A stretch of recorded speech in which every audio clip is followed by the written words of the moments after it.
Chapter 2 Swimming in the Dark. We were on the bus together. Warsaw, 1980. It was warm, the beginning of June, the summer after our final university exams. And although we'd been in the same year throughout our studies, we didn't know each other. You'd never gone to lectures, never needed to. So we could have just as well never met. The bus was waiting for more people to arrive. I sat by the window, the orange wool curtains drawn to block out the sun, rereading Quo Vadis. I cared less about the religious part than about the love story, the heroic turns, the bravery of opposition. This is how I lived back then. Throughout books. I locked myself into their stories, dreamt of their characters at night, pretended to be them. They were my armor against the hard edges of reality. I carried them with me whenever I went, like a talisman in my pocket, thinking of them as almost more real than the people around me who spoke and lived in denial, destined, I thought, to never do anything with recounting. I drew back the curtain and looked at myself in the reflection of the mirror. There were days that I liked what I saw, the long arched nose, the almond-shaped eyes, but most days not. Most days I felt a dull reproach against myself, an alienation from my 22-year-old body. The bus was filling up, the atmosphere giddy, laced with the promise of summer. The seat next to me was empty until Carolina appeared and hurled herself onto it, her big-mouthed smile tinged with her particular kind of sarcasm. "Ready to be turned into a peasant?" she said. I put the book on my lap. "Can't wait," I said, turning to look deadpan. Carolina laughed, throwing back her head, and I can't wait to see you getting down and dirty in those fields. The bus was almost full now, and the driver climbed in, cigarette glued to his lips, and off we went. We vibrated with the rhythm of the clattering engine. Sun streamed onto my face, and outside, the spire of the city symbol, Stalin's Palace of Culture, reached so high into the soft blue sky it made your neck hurt to look at it. It was strangely elated. I had always liked the act of leaving, the expanse between departure and arrival, when you're seemingly nowhere, defined by another kind of time. This journey reminded me of the ride I'd taken 4 years earlier, the day I'd taken the train to Warsaw, for the first time by myself. To come to the capital, to leave my old self behind. I'd stood on the platform with Granny, 2 large suitcases next to us, a handkerchief in her gloved hand, dabbing her glassy eyes. She didn't want me to go, but she didn't say anything. I was 18, itching to leave. I'd kissed her hastily and got on the train, feeling selfish to be leaving her. Dragging the suitcases to my compartment, passing smoking soldiers leaning out of the window in a narrow corridor. I'd settle into my compartment, between men in worn suits and women in hats, drinking tea from flasks and peeling apples and eating boiled eggs wrapped in white lace cloth like christened babies. The train had moved off, and I'd fallen into the lull. Villages sung and forests rushing past. Selfish. Growing into yourself is nothing but that. Our bus drove to a bridge to cross the Wisla. The trees were a clear green, and the banks of the river filled with them like a hat of dense curls. The smell of linden trees and lilac was in the air, sweet and colorful and intoxicating, submerging the city. The sandy shores were deserted, making the whole embankment appear wild. If it hadn't been for the tops of the gray lower blocks just behind the thickness of the trees, it would have looked as if no human had ever lived here. I turned back to Carolina. She was smoking, her white lips painted coral red and leaving a mark on the mouth of a cigarette. I can't remember ever having seen her without her lipstick, or without the dark blonde fringe that framed her unruly eyes. "You're all right?" she asked, cocking her head. I nodded, and couldn't help but smile. I was glad to have her with me. We'd met in the first year, and since then she'd become like a sister to me. It was she who taught me half of what I cared to know.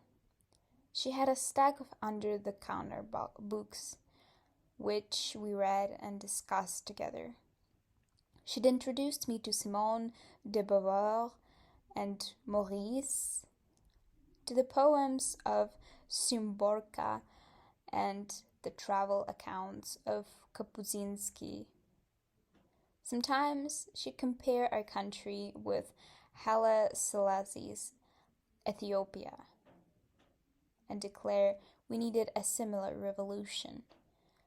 I admired her courage to speak her mind. "Please," she'd say, and pull her eyebrows together whenever I'd ask if she wasn't afraid of speaking out. Mother and Granny had fed me stories of terror, of people they knew back in the day disappearing for no critical comment. "Stalin's been dead for a long time," Carolina would say. "We know the system is a farce. They know it's a farce. And we're not in East Germany, thank God. Here, they're sleepwalking." The countryside began, and we bumped along the roads, past the fields and birch forests and endless stretches of pines, and little tired towns with church spires sticking out. I don't know whether Carolina fully knew about me. I think she suspected it, but she never pushed me, never confronted me, and I have always been grateful to her for that. It's the story of subtlety I'm not sure I would have had in her place. Only once did she come close to overstepping the line. It was a month or so before the camp, after a play at the National Theatre. We'd gone to the Mroek's Tango. We felt like a drink, and she took me to a small bar tucked away in a narrow side street in the old town. She said this was where the actors went. The place was full of smoke and dark animated figures by the bar, spilling out on the pavement. It was the beginning of summer. I could tell that many of those men were, but at first didn't want it to be real. There was an exuberance about them that disturbed me deeply. It was their curling voices, the darlings that padded their sentences, their quick, voracious eyes, the movement in their hips as Donna Summer moaned, "I feel love," over hypnotic electric beats, a song I had loved and now berated myself for ever having liked. They knew one furtive glance at me, and I felt see-through. Carolina didn't seem to notice anything unusual. There were women too, relaxed and sly and loud. I looked at her sideways, wondering whether she was really oblivious or just pretending. I wanted to leave right then and there, wanted to stop noticing, stop searching for the face that I would desire and could never have. But Carolina ordered us drinks, and I managed to stay and talk and to keep my eyes mostly on her. By the time my beers were mostly empty, I'd grown restless and angry, asked her why she had brought me here. She was casual, as always. She said a friend had recommended the place. What friend? I asked. She made a face like she was thinking. You wouldn't know him. I nodded, smiled ironically. Fine. Can we leave now? Her face was unchanged, as if she hadn't heard me. She drank the rest of her beer in one go, put her money on the bar, and got up from her stool. Let me just go to the bathroom. She walked off, and I stood alone in the crowd, feeling entirely powerless, an embarrassed child in the midst of pleasures I couldn't grasp. No, it was worse than that. Beside me, 2 old men in suits who had appraised us spoke in excited voices. You know, darling, said one to his friend, in a stage whisper, with a fur collar around the label of his jacket, sounding drunk. You must read that unpublished Baldwin I told you about. It moved me to tears. If that won't make you wake up, nothing will. The other one, very thin, nodded. You'll pass it to me, will you, darling? Yes, but be careful with it. You know it's not even my copy. It's hers. And he pointed at a man in a white silk shirt across the bar, deep in conversation with what looked like one of the actors from the play we had seen, a pretty boy with wavy blonde hair and a small upturned nose. After this, Carolina came back from the ladies, and we went. I was determined to take nothing from this place, not one memory, not one conclusion for myself, but like stones thrown into the sky with all one's might pieces of that night, the boys and the men who wanted them, the flirtation, the codes of seduction I could only guess at, returned to me with even greater intensity that I had lived them. The law of gravity applies to memories too. And one day, as I sat in the library trying to work to clear my mind, I remembered the book. I found his name in a catalogue of the foreign literature department, Baldwin James. There was a list of his works, and only one of them had no official translation, Giovanni's Room. This had to be it, I thought. I shut the catalogue, tried to forget about it, but the title wouldn't leave me in. Peace. Tantalizing me like a loose tooth. I set out for it, and after weeks of searching, weeks of questions to suspicious-looking shop attendants who'd tell me there was no such book, that I had never been translated, I got lucky. It was just a few days before camp in a tiny antiquariat bookshop that specialized in art and history, run by a man who could have been a friend of those men in the bar. He shot me a meaningful, almost amused look, then walked off to the back of the room and returned with a rustling brown paper package. When it was time to pack for camp, I tore off the cover and glued the pages neatly into another book, burying it deep down at the bottom of my bag. Our bus arrived at the end of the afternoon, as the sun was getting weaker, but hadn't yet begun to set.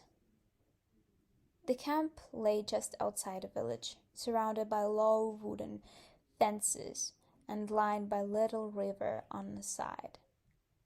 The bus stopped in front of the main building, a white concrete bungalow with a clock on its facade and a set of flaps, white and red hammer and sickle, hanging limply from the front. A short, stout man in a uniform watched us with small, attentive eyes as we climbed out of the bus, slightly dizzy, shaken from the ride.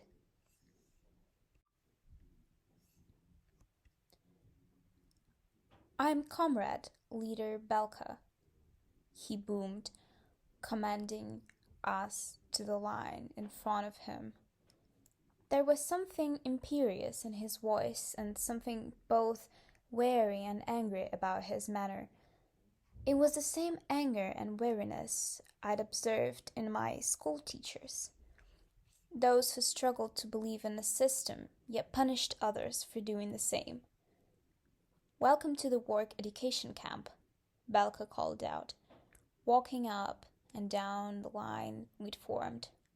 "I congratulate you for having signed on for this important service." Our faces were impassive, but the irony of his words couldn't have escaped anyone. The camp was obligatory. No one would be allowed to graduate without participating. He continued his speech, extolling the importance of agricultural work, the role of the working classes in their socialist struggle, and the duty, even for intellectuals, he grimaced at the word, to contribute to the efforts of the fatherland. Obedience was key, he said. It was the same spiel we'd heard all our lives, with more or less conviction. I turned my head and looked along the line to find Carolina, but instead my eyes fell on you. I had never seen you before, not consciously anyway, yet my mind felt strangely relieved, as if it had recognized someone. You were tall as me, broad-shouldered, and your eyes were light, contrasting with your dark hair. You were looking at Belka, concentrating, and I took a moment to take you in, unguarded, forgetting myself, as if by instinct, like an animal suddenly aware of being watched. You turned your head towards me, and before I could avert my gaze, our eyes met, locked for an infinite, interminable instant in midair. A flash of heat traveled from my stomach to my cheeks, my thoughts jumbled like a ball of string. I turned my head as quickly as I could. For the rest of the speech, I looked straight at the comrade leader, my mind scrambling for composure, stumbling over itself. When Belka was finished, we grabbed our bags from the bus and were assigned to the different wooden huts scattered around the camp grounds. I was in one with 3 other guys, Wojtek, Darek, and Filip. They were nice boys, strangely immature and innocent. We shared 2 bunk beds, a table, and 2 chairs. We went to have dinner in the canteen served by an army of women in aprons and deflated paper bonnets, standing behind the counter as if someone had left them there many years earlier. A large lady with an immobile face served the tomato soup and rice, while the ageless-looking girl with a reddish skin piled on beetroot mash and potatoes. I sat with Carolina and the boys from my hut. They spoke easily, joking and jesting, but I wasn't really there. I looked around the canteen, across the long tables and through the tangled voices and ringing cutlery, until I spotted you. sitting at the table at the other end of the room, deep in conversation with a girl, your head turned towards her. In the spark-white light of the canteen, your black hair glistened, and there was something strangely focused about you, something light yet unyielding in your eyes that stirred both envy and desire in me.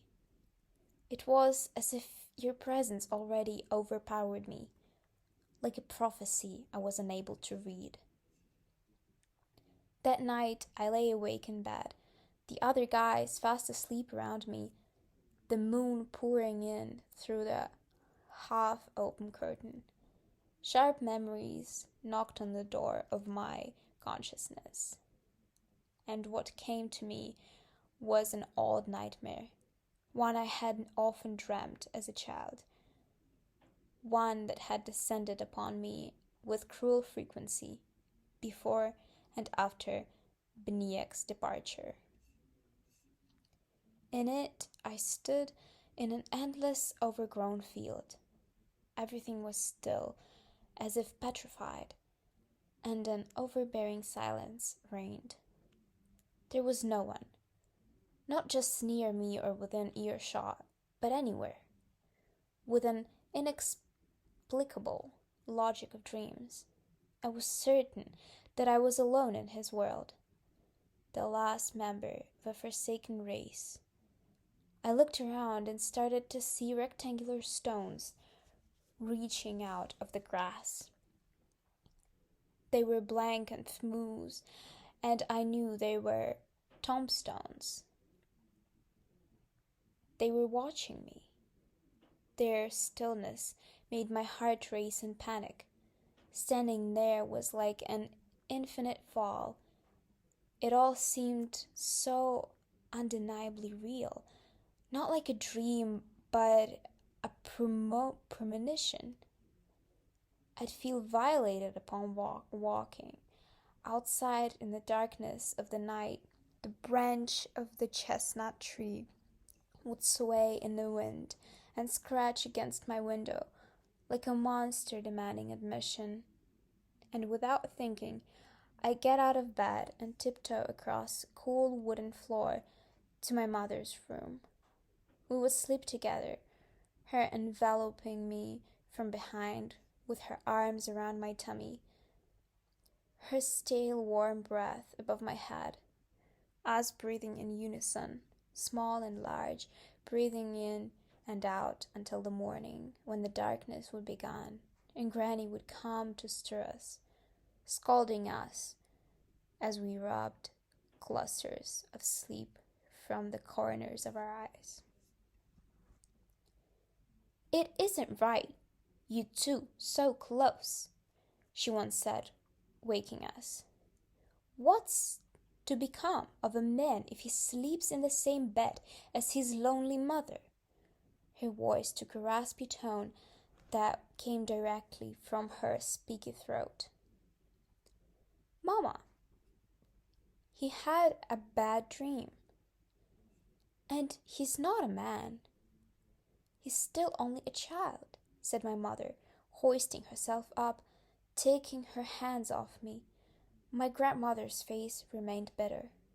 "He's growing up, Mogozia. Even if you think he's still a boy. And without a man in the house to show him the ropes, in this house of Babas, who knows what kind of soft man will he become?" "Could you please not make everything about men?" cried my mother. "I'm not soft," I shouted, standing up in bed, "and Mama doesn't need another man. I can take care of her."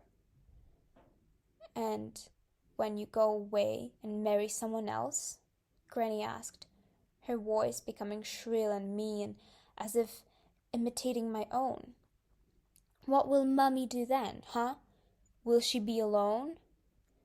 "I will never get married," I said. "Never. I won't ever leave Mama." "See what I mean?" said Granny, looking at my mother. See what you're turning the boy into? Abnormal." "I'm not abnormal," I screamed, collapsing on the bed and clenching my fists around my mother's duvet. Shame throbbed behind these words, a snake brushing past underneath a blanket of leaves. Late some nights, when the growing, unwanted desire stopped me from sleeping, I would yield to its current. I would let the hidden fantasies sweep me away, listen to their murmur of the boys and their bodies, the hard forms of their whiteness, the smell of sweat and musk and skin. The moments from PE would flicker up, thighs in shorts and armpits in sleeveless tops. Henrik, the strongest boy in the class, on the leather-wrapped gymnastic rings, hanging above us all in the gymnasium, his biceps flexing, the dark hair of his armpits contrasting with his skin, precocious veins running all along his arms, the bulge in his short, white shorts. Images from the changing rooms, the showers we took afterwards, water trickling down backs, along the cross of chests and into belly buttons, down to the strongholds of their cocks, with which I would only dare glance at for a moment and imprint on to my mind despite myself. When I was done and my body had given its release, I would push these thoughts away, deep down into the recess of my mind. And yet I'd wake with the same images stuck in my head, like flies caught on a strip of glue. Years of yearning compressed like a muscle, pulsating mercilessly. I felt like a gas flame left burning on the stove for no reason. One day after school, right before my final exams, when I could no longer take it, I didn't go straight home, but walked through the city by myself, feeling the world far away from me. I walked without knowing where I was going, taking in the shreds of conversations of couples dressed for their dates in suits and ties and skirts and blouses, with their hair done. The man carrying the woman's coat and making a joke, looking her over in approval.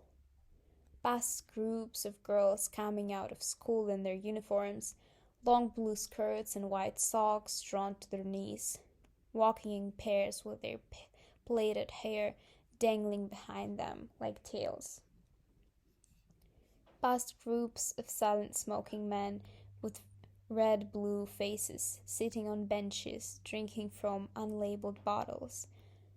The city was dirty and broken, layers of soot and age on the facades. Nothing clean and nothing clear, a murky second-hand world. It felt like I would never get away, not from myself, not from this. I walked and walked, and my legs and feet hurt, and this was the only thing that stilled me a little. On the other side of the river, the sun was settling, and the cathedral's broken towers. Shops began to close, and men and women in black shoes hurried out of the buildings and started queuing for buses. I wasn't going home. I stood near the old market hall, seeing the women leave with their net bags filled with vegetables and loaves of bread, and I walked in, saw the vendors pack up their goods. Upstairs, I wandered along the iron walkways and past the little shops, just underneath the massive sooted roof, with its lamps and iron elevators. In one shop, an old man stood behind the counter. His thin white hair combed nearly across his scarf. There was only one light bulb in the place, hanging from the ceiling not far from his face, and something made me enter. Bottles without labels stood on shelves behind him. 1 liter, I said. He looked me over with vague curiosity and grabbed a bottle from behind him. I paid him with my pocket money. The bottle was hidden in my coat as I walked towards Stramiecki Park, the one near the river. It was the park where everyone knew that inverts went. I found the bench right outside it and walked the mothers and couples clear out as night fell, taking sips from the bottle that burnt my mouth and throat, burnt right through the inside of me, pain followed by relief. When I felt sufficiently powerful and clouded, I entered the dark mouth of the park. It seemed empty at first. Still, I started to tremble with fear of possibility. There was a bench facing away from the river, lit by the faint moon. I sat down and felt my body shaking and my knees jumping all by themselves. I took some more sips and looked around, my eyes adjusting to the dark. A figure appeared on the path. He approached slowly and sat beside me. I was scared to look into his face. He asked how old I was, his voice gentle and dry. 18. I lied and sensed him nod. You're a good-looking boy. What are you doing out here at night? I knew I was still trembling. He put his hand on my knee, calming my body. You're nervous, no? He said. I nodded, reassured by the contact. Finally, daring to look at him, I stuck me straight away how old he was. He could have been my father. And how worn his face was, as if life had already claimed the best parts of him, leaving only a husk. And yet his hand on me felt good. He took out a flask from the inside pocket of his jacket and handed it to me. I took a sip, sensing his smell on the bottle top, and without wanting to, imagined him undressed above me. The power of that possibility intoxicated me along with the spirit burning my throat. Come on, he said, taking the flask from me and letting his hand travel along my thigh. Let's go. We'll be better somewhere more quiet. He stood without waiting for my reaction. And I followed him. I followed him into complete darkness, towards a hole in the bushes, so black it felt like I was blind. My steps were uncertain. At some point I stopped, me bumping into him, the two of us suddenly facing each other. The darkness was a comfort. It was as if we'd melted into the night, and nothing that would happen would be fully real. He began to stroke my neck, his fingers rough and calloused, and his sharp breath on my face. My heart was threatening to break out of my chest. With a hurried but practiced hand, he loosened the belt of my trousers and pulled out my cock, which welcomed the touch of unknown fingers and summer air. He knelt down, disappearing from my vision, and enveloped me in the warm cave of his mouth. It was the best feeling. It felt like I was gliding down a tunnel, or that it was riding through me. My head thrown back, I saw the stars in the sky. Then I heard his fly unzipping, and sensed him masturbating, rapid, urgent movements that excited me. And as we rode like this, him panting and me gasping, the urgency and abjection rose within me like heat, like an irrepressible scream, mounting, pushing, taking over, until the lights went off, and I closed my eyes and exploded in his mouth. Warmth and wetness meeting in one great terrible relief. I wanted to run home straight away, knew I had to get away from this place, and remembered Granny, who'd already be worried to death. But I didn't, because after I had released myself in the stranger's mouth, I almost felt like I no longer had a home. So after he had finished with a low grunt and we'd zipped up, we returned to the bench where we had met on the other side of my life and began to talk. Our barrier suddenly removed. He unwrapped story after story, and I kept asking him questions, feeling it was my duty to learn. He told me about his first time in the forest with a farmer from his village. He told me how he'd been in the war and how he'd almost died and how he'd been raped by Russian soldiers in a prison camp. I nodded and said I was sorry. I made myself feel nothing. I couldn't allow his pain to penetrate me. "Do you live with your family?" I asked quickly. He laughed. He lived on his own. He said, in a single room, in one of those large, gorgeous apartments the Germans had built when the city was still called Breslau. The same apartments that were now ruins and which housed up to a dozen people. He shared his kitchen and bathroom with 3 families, each one in a single room. He came to the park every night, he said. I don't know why he was so honest with me, but it made me feel less alone. What about finding someone you could, I hesitated, love?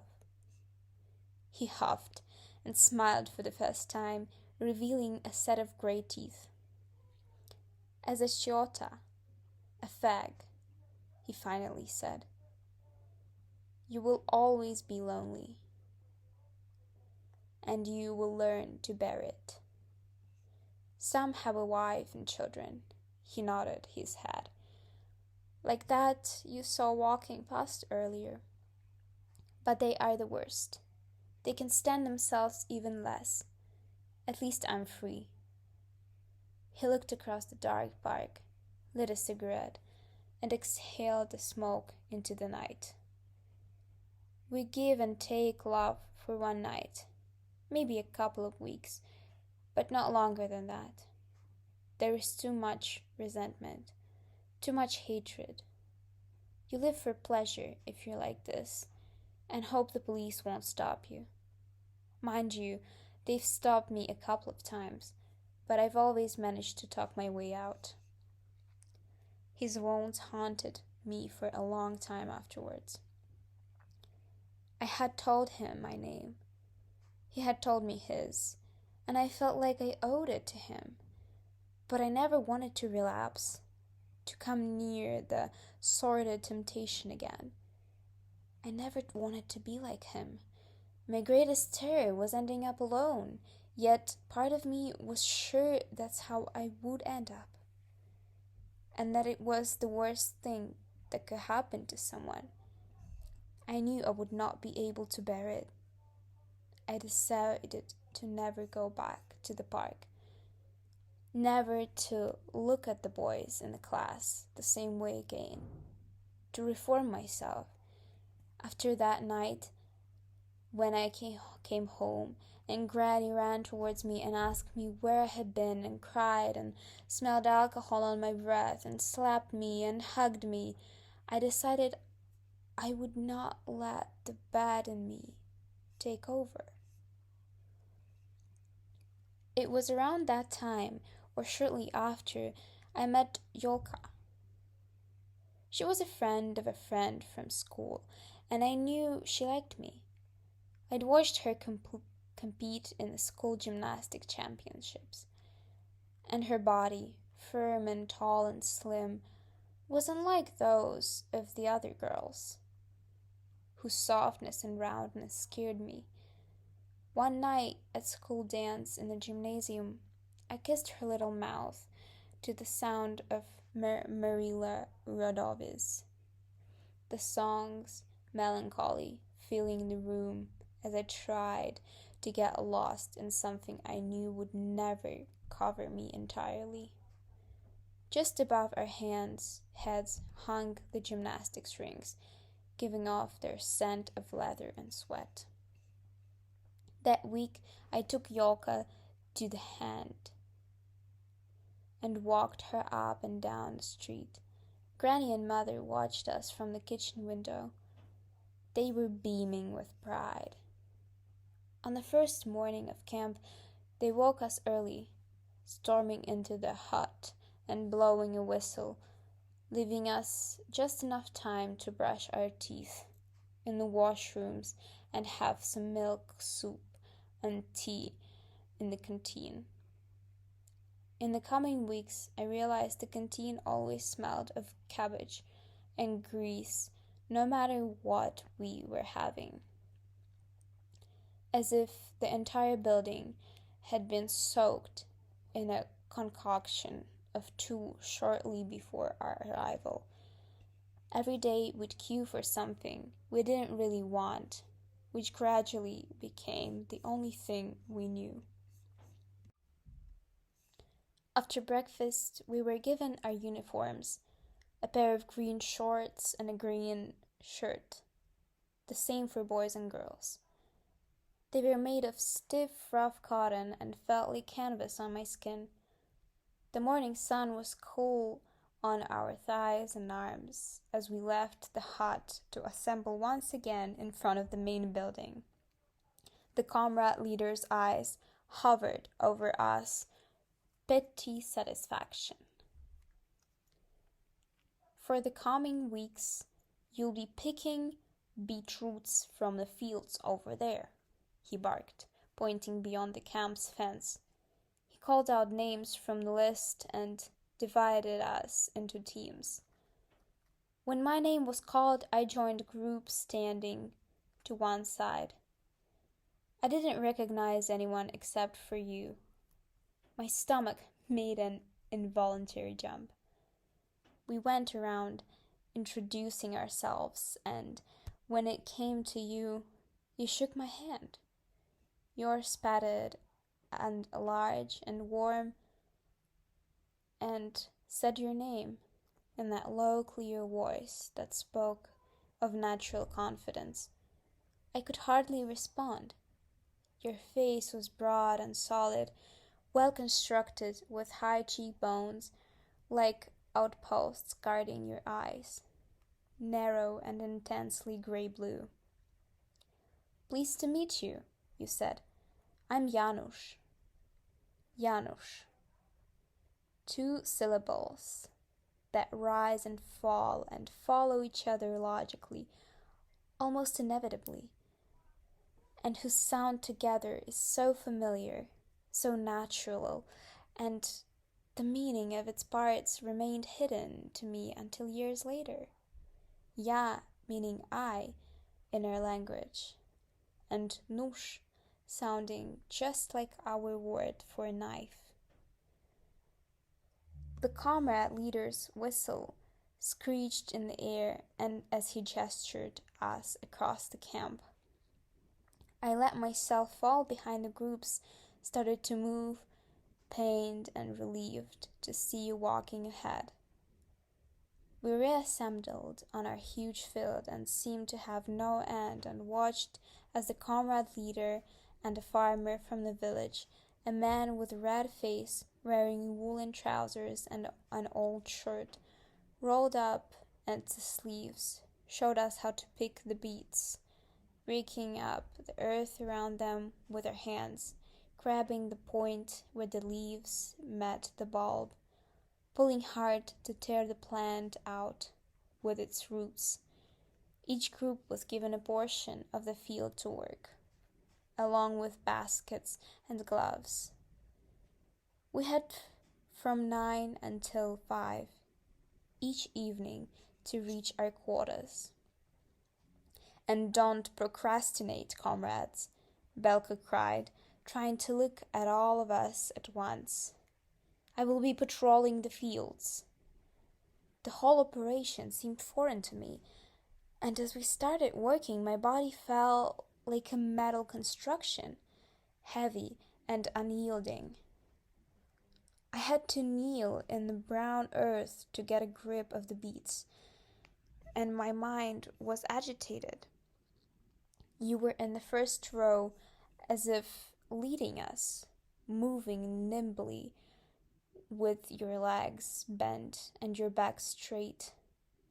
The workings of your leg muscles showed just underneath the skin, tendons contracting like strings being drawn, veins running down your lower arms and confounding themselves like rivers on a map. Your hands were strong and bulky, with square nails and fingers thick like screwdriver handles. Those aren't city hands, I remember thinking. After a while, my body started to ache, but seeing you like this made me push ahead too.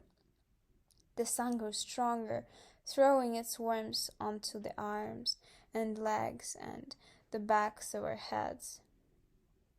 As we moved along, sweat started to form, discreet drops at first, here and there, on the forehead and on the tips of our spines, and then, as we continued, little streams trickled, fueled by our movement.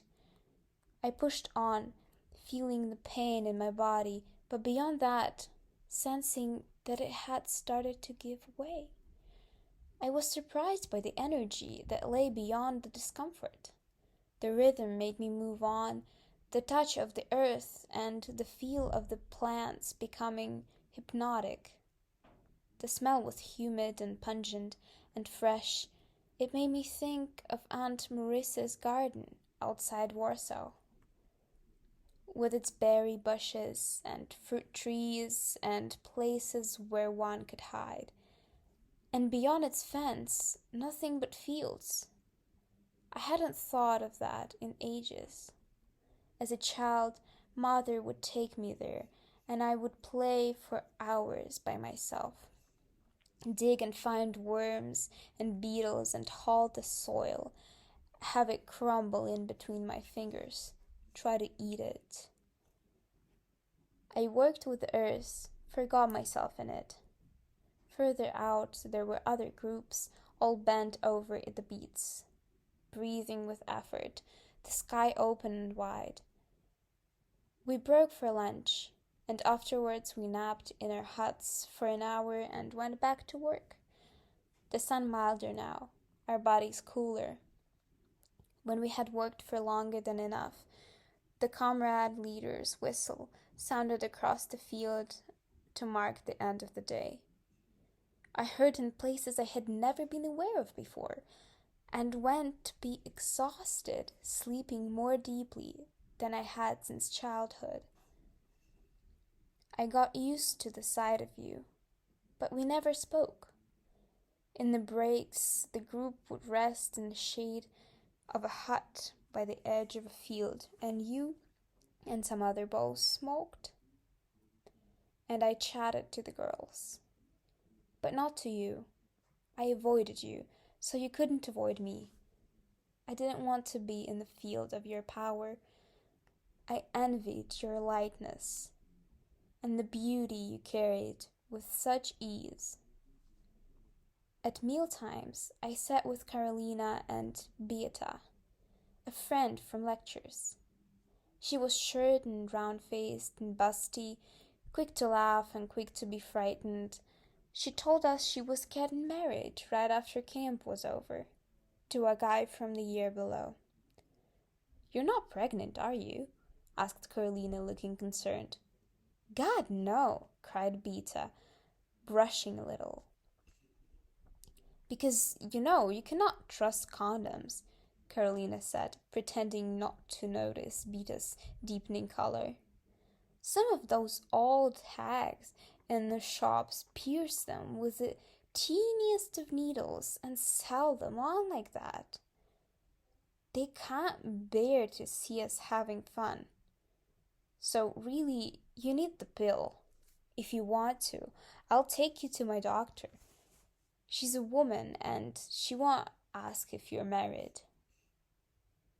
Beta turned beetroot red and shook her head. "We've only been going out for 6 months," she muttered, looking at her plate. "But the bureau will give flats to married couples as a priority. I'm sick of living with my parents." "Darling, that can take forever," said Carolina, trying not to sound mean. 2 years or more, but maybe you'll be lucky." While the two of them talked, I watched you on the other side of the hall, sitting with the same girl I'd seen you with the night before. She wore a denim jacket, new and brilliantly blue, something that one could only buy with dollars at the government Puig stores. I stared at her, transfixed.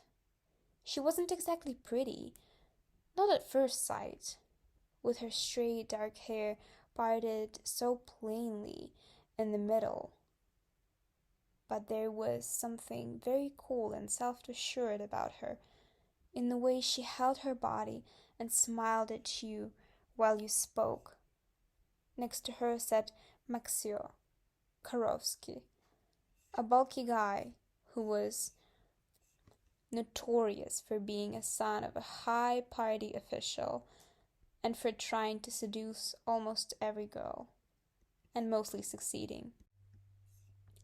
On some nights, after work, Carolina and Beta and I would walk to the village nearest to the camp.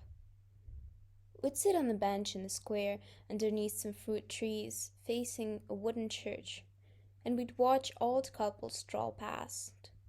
Women with flowered handkerchiefs covering their hair, and men with canes and hats and faces as worn as their shoes. We'd go to the only shop in the village and see whether they had cigarettes and soda. Mostly they didn't. Beta would whisper that this was a sign that the economy was collapsing soon, and Carolina would laugh. "The economy has been collapsing ever since we were born," she said one evening, her painted lips parting, revealing her large teeth. "Our beloved party chairman, Gierek, was borrowed so much money from the West that even our grandkids won't be able to pay our debts.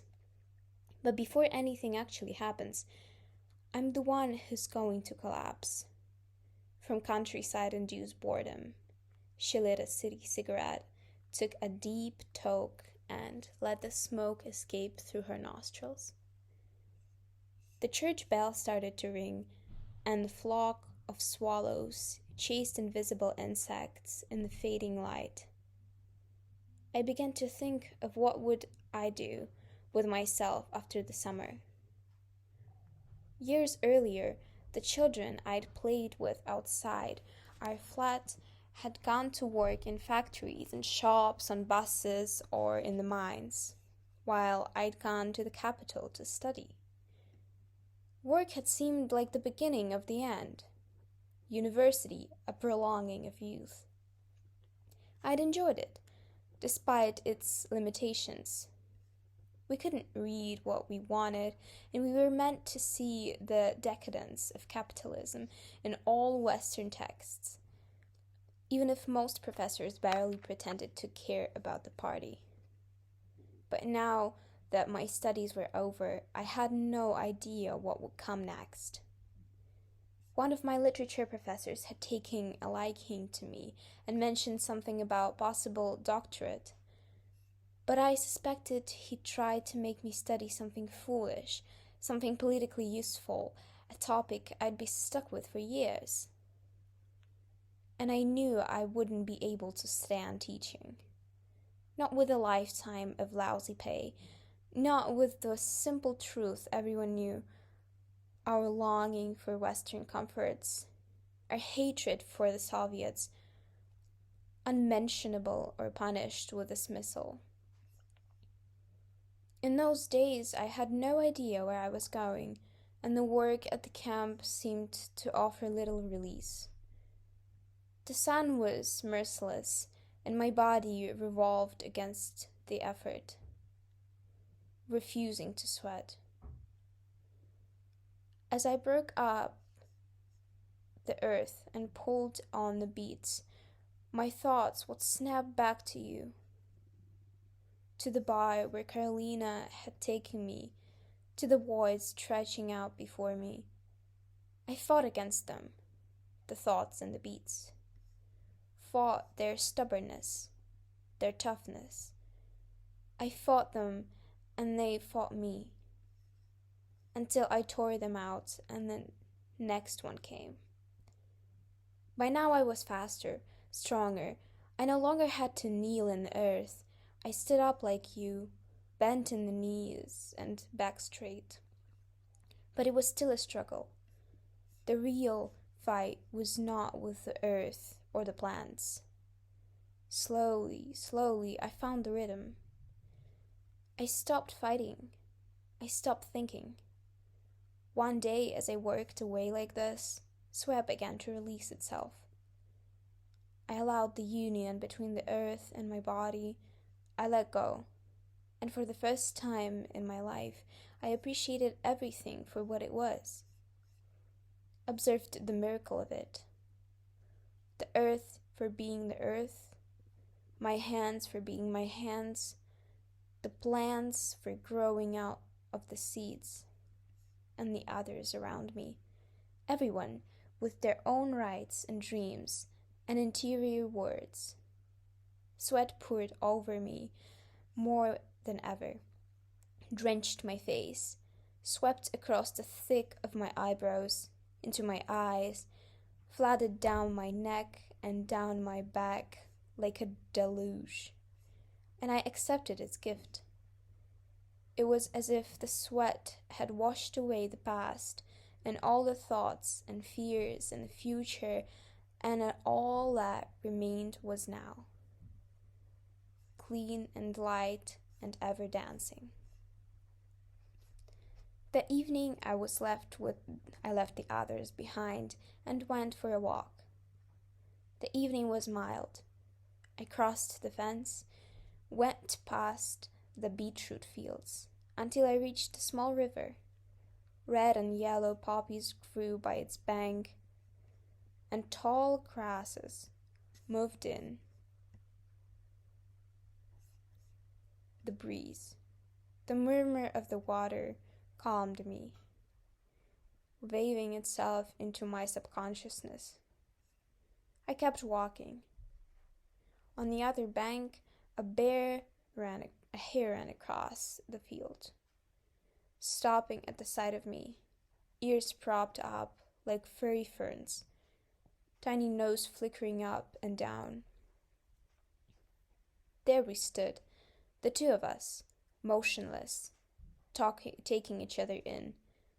Finally, he turned his head and hopped off. It did me good, this walk. It reminded me of the aimless ones I would take in Warsaw when I could no longer stand being in the same space as Granny or at school.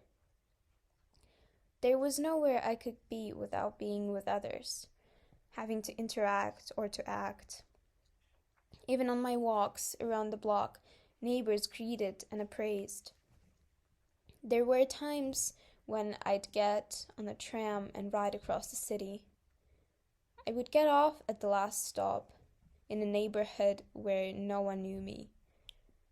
And I'd wander, not thinking, looking at the unknown streets and houses and people and feeling free and anonymous, like an unwritten piece of paper. I'd forgotten the pleasure of this, and then and there, by the river, with the fields stretching out before me and the camp far behind me, something of that freedom returned. The water was clear, and at the bottom I could see the bed of pebbles, and light brown mud, and small fish swimming to and fro. I continued on, not thinking about me, where I was going, until I stopped, not quite knowing why.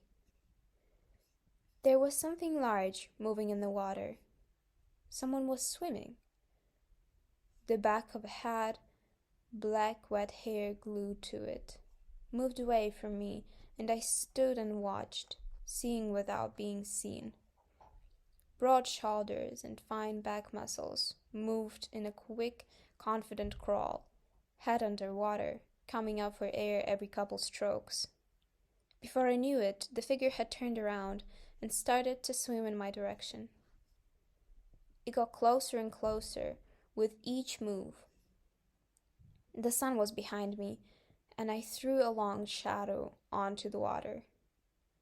As soon as the figure swam through this dark stretch, I stopped and raised my head. You wiped your eyes with the black back of your hand and stood up in the water, which was only waist deep. "Hello," you said, sounding like you didn't know who I was. Streams of water trickled down your torso.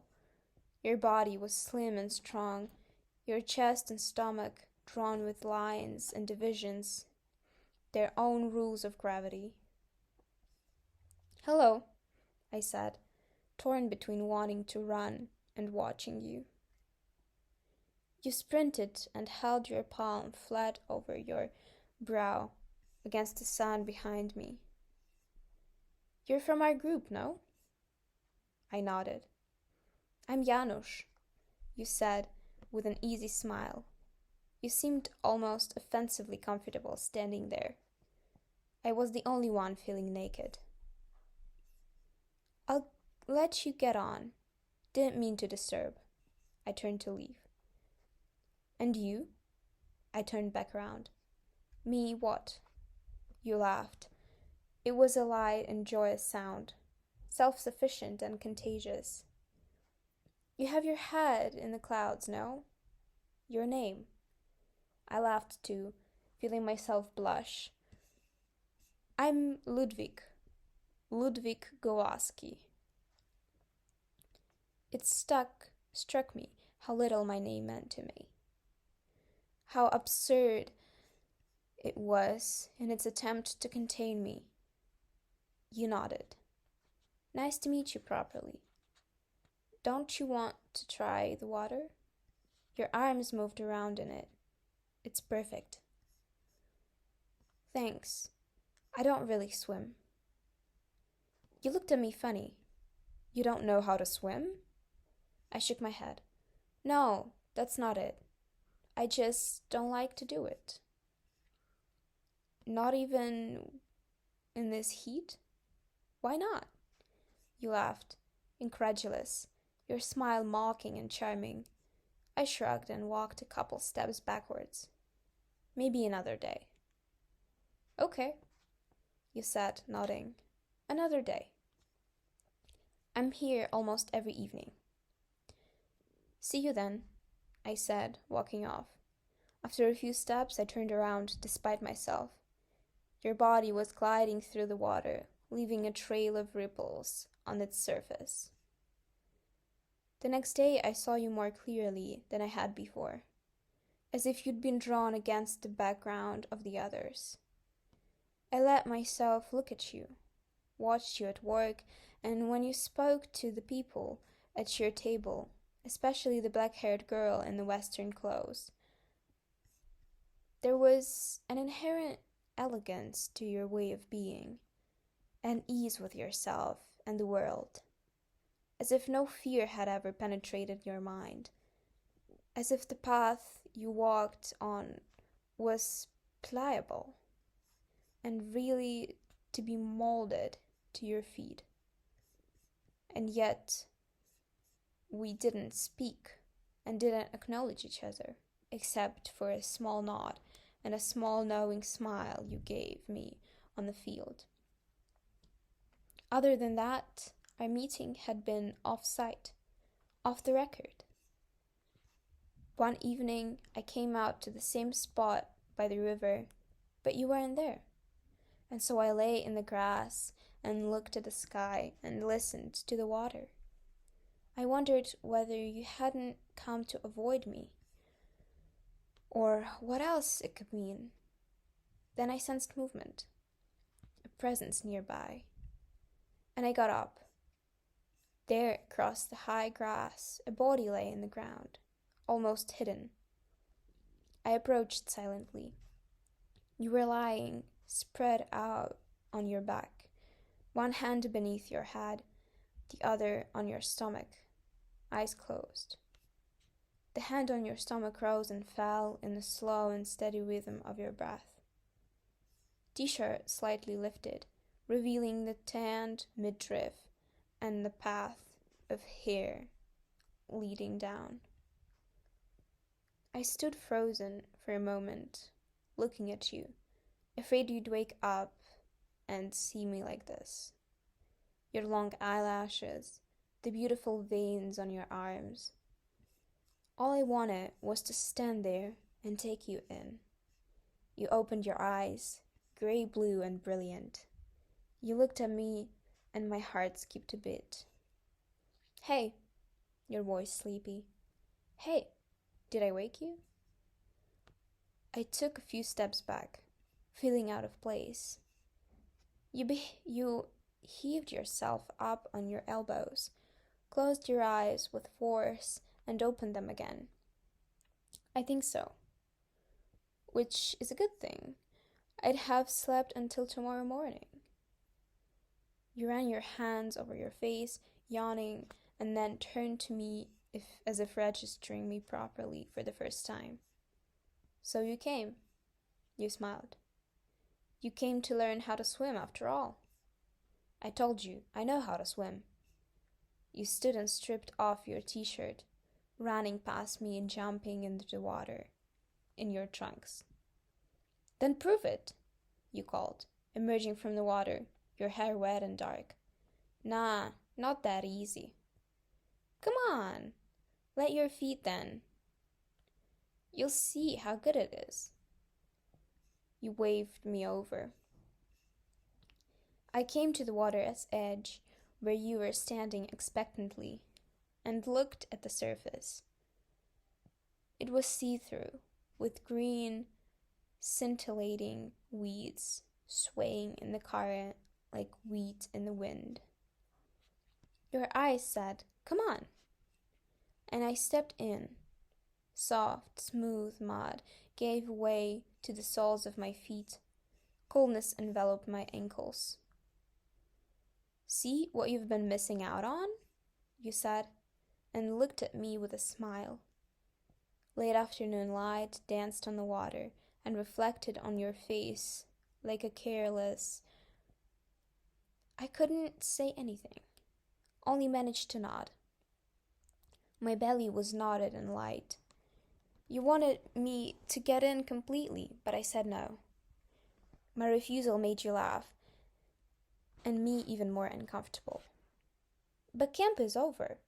You'll be swimming here without any hesitation. You said, diving in and leaning me, standing here in the clothes. The water reaching up my knees. I got out and sat by the bank, watching you swim. The sky was turning darker blue. I wasn't sure what I was doing there, but I knew I didn't want to leave. Finally you emerged, water trickling down your body, hair sticking to your head, striking me with the reality of your presence. So why do you come here by yourself anyway? I asked you, we're drying off. I tried not to stare. Why are you not with your friends? You laughed your light laugh. What friends? I shrugged, trying not to blush. I always see you sitting with the same person at the canteen. Oh yeah? Your smile became teasing. Then, to my relief and dismay, you pulled up on your t-shirt. I don't know, you said. Your head was appearing through the neck of the t-shirt. Why are you not with your friends? I guess it's nice to be away from the crowd sometimes. To be able to hear yourself think. I go mad when I'm surrounded by others all the time. I guess it's the same for me then, you said, turning around and pulling off your swim shorts, revealing your behind. Quickening my pulse. Your ass was powerful, like two great smooth rocks sculpted by the sea. And the swimming clears my head. You went on, your voice unchanged, putting on your briefs. Entirely, it's like I'm bathing my mind. I asked you what you needed to clean from your mind, and you pulled on your trousers and turned back to me. Your dark hair falling over your forehead. Different things. Work, the future, and you. What clears your head? Reading, I said, without needing to think. Oh yeah? What are you reading right now? Anything good? I couldn't bear the look at you while I thought. The sky had turned an even darker blue, and I felt safe in the dimming light. Right now, nothing, but I'm starting a new book soon, and I think it'll be really good. I thought of Giovanni's room hidden at the bottom of my bag, its precious pages waiting to be read. What it's called? You sat next to me. I looked at you, the air in my throat suddenly immobile and heavy, my mind reeling. I didn't know why I'd let myself bring up this secret. Tried hard to think about another title to tell you. The distant sound of the camp bell rang through the air, stirring us both. Then an odd silence between us, like something balancing on an edge, deciding which way to fall. It's dinner time, you finally said, rising. Come on, I'm starving. We walked to the camp, back through the fields, the light fading. I felt peculiarly close to you, and happy to have you all to myself, with nothing but blue sky looking at us. I asked where you had learned to swim so well, and you told me that there was a river not far from your house, where you had played with your brothers. You said they had taught you. And in the summer, we'd go around the mountains and swim in the other rivers there, you said. Where? Near Rabka, by the Tatra Mountains. A southern boy, I said, smiling. You nodded. Can't you tell from my accent? No. That you say yes. Some of the words you said, even later, were inflected with a drawl, pulling the last syllable out like pliable dough. And you?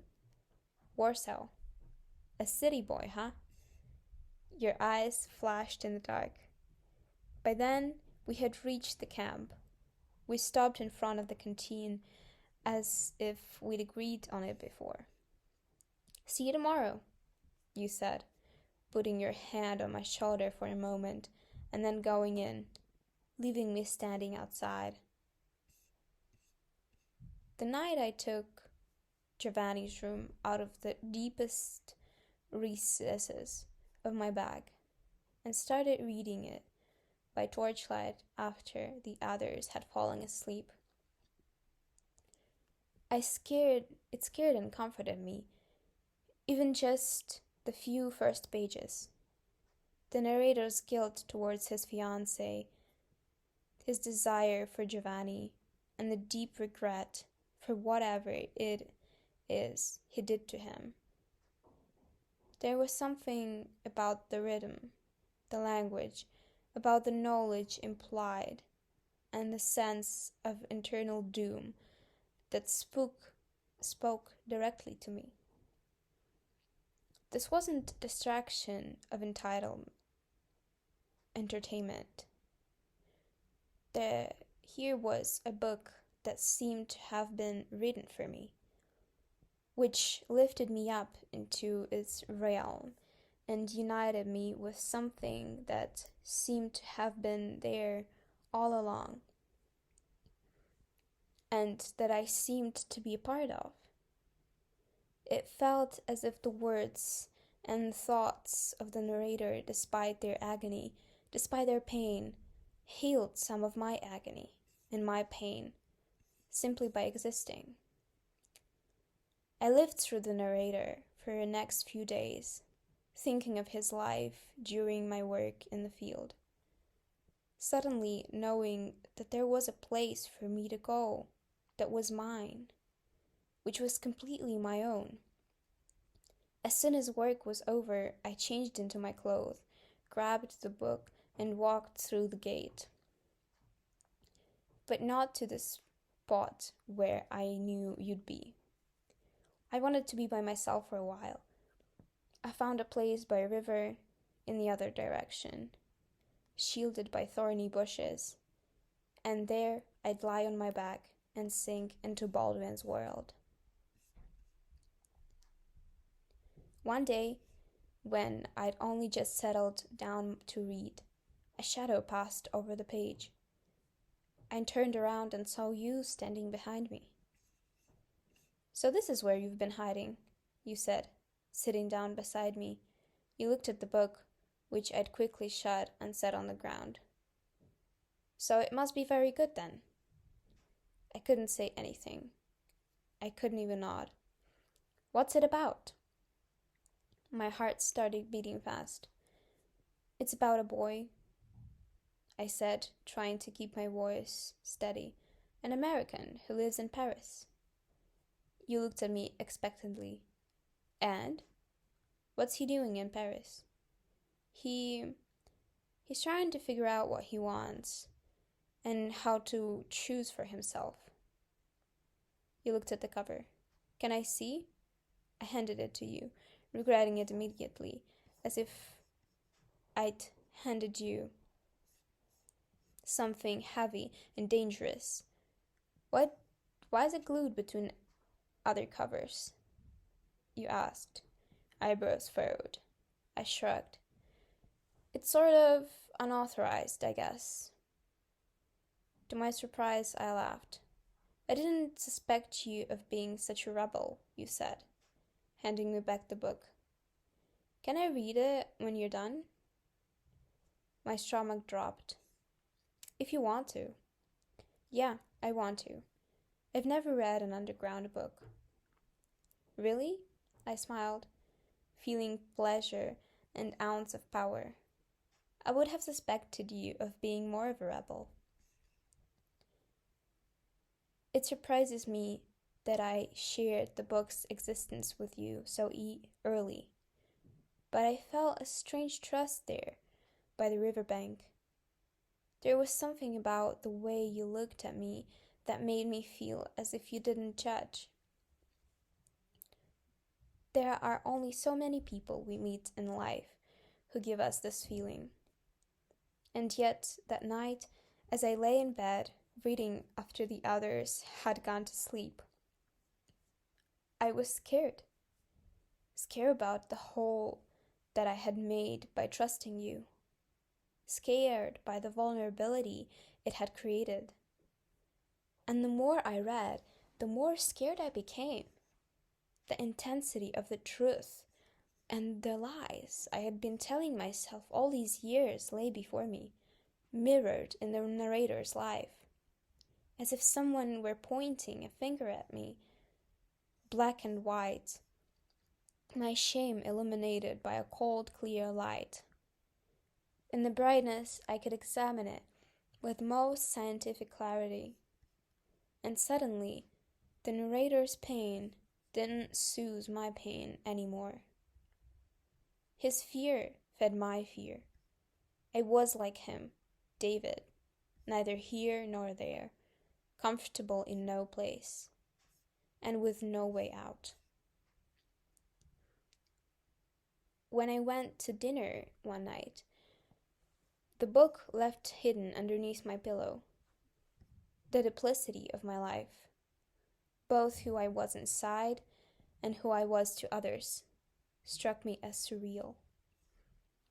The book and you had brought a hurting back, and I decided never to be that vulnerable again, never to feel that panic again, never to depend on anyone else. So I avoided your eyes when you walked past our table that night, fixed my eyes on the blood-red borscht instead. And I didn't come to the river on the days that followed. The end of the camp was in sight. I stayed in the hut and read and avoided you, hoping days would slip by unnoticed, and I could go home to my old life. During the breaks in the field, I'd sit in the shade, leaning against the boards of the wooden tool shed, while you'd join some of the guys by the water pump, smoking, joking with them, trying to catch my eye. I pretended I didn't see. By then, the uniform had adapted to my body, yielded to its shape, and my body had adapted to the land. We knew what we were doing now, and all one could hear for most of the day was the thud of the beets falling into baskets. The mountains of them grew more quickly, until there was most no rows left. At one point during the last week, I was working away, lost in the repetition of my movements, when I saw you standing above me. You looked like you'd been there for a while, watching me work. Did you finish reading the book? Your question sounded like a challenge. Yes, I said. Into the earth, feeling my jaw clench, continuing to work. Do you still want to land it to me? I stopped digging. My heart was galloping. I looked at you, and I didn't know what made me. Maybe it was the sincerity with which you asked, and which was drawn on your face, or maybe a sense of resignation. But I nodded. I decided I had nothing to lose. Our path would never cross again, and I didn't want to be like David, afraid of himself and devoured by regrets. I'll bring it around to you at dinner, I heard myself say. That night I waited for you by the canteen exit, in a half-dark where people smoked and gossiped before they went to bed. I waited for you until late, until the streams of people leaving had dried up and I thought I had missed you. I was thinking about returning to my hut when finally you came through the door. The girl was right behind you. She looked poised. Her eyes, like her hair, were dark and intense, but her skin was light, pale even, as if she hadn't been in the sun and for all these weeks. You exchanged a look with her that I couldn't see, and then she glanced at me with a vague smile and walked off into the dark. I read quickly, you said, slipping the book into the back pocket of your trousers. Don't worry about it, I said, feeling sadness wash over me. You can keep it. You looked at me like I'd said something absurd. What are you talking about? Of course I'll give it back. Then you put your hand on my shoulder again, just like you had done the second time we talked. And just like then, a knot at the bottom of my belly, home to both fear and desire, struck like an incoming tide. That last week did not, as it usually does, pass more quickly than all those before it. It crept to an end on all fours. All throughout the week, I wanted it to be over, wanted to be liberated from being around you in that state of uncertainty.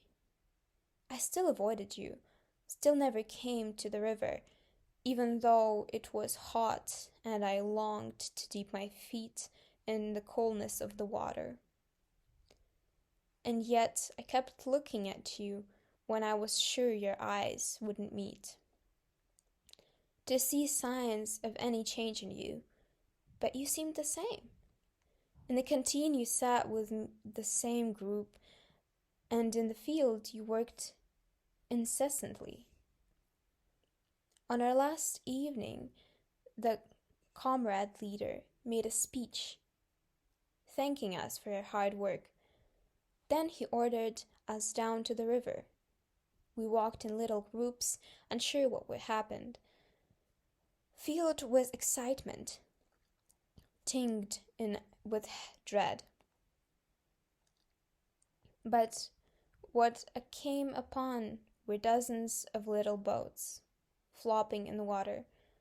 We got in, 6 to a boat, with me, Carolina, and Vita, and the boys from my hut. And we rowed down the river, not towards our spot, but in the other direction, where the forest began. We formed a line of boats with Belka at the head. We saw the sun let far behind, and fields we'd so carefully emptied that month. And along the narrow arm of the river that snaked its way into the forest, tall pine trees began surrounding us, fragrant, solemn, and seemingly infinite.